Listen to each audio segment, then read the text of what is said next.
how to see password of Netflix account. Hey everybody, welcome back to the channel. In this video we're going to learn how we can see the password of Netflix account, so make sure to watch the video till the end.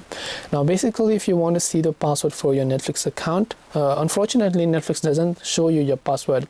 One thing you can do is, if you happen to forget your password, you can try to reset it by simply coming to My Netflix, tapping the three lines option, then going to the account section here.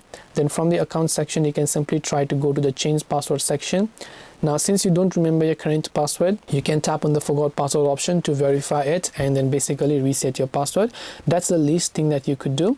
Otherwise, what you can actually do is you can simply open up your browser, because sometimes luckily what happens is that if you logged in from browser, you might have saved your password to your Google browser or your Safari on Apple ID. So you have to try to check the password from there. Tap the three dots option and go to settings, then go to password manager over here. Then from password manager you'll find this little option here. Here you can tap on the search password, then simply go to Netflix, and over here you can simply verify and view your password. But this is only in the case if you're lucky, then you'll be able to find it. So this way you'll be able to see the password of Netflix account, hopefully. If you have any questions, feel free to leave them down. Thank you for watching and see you in the next video.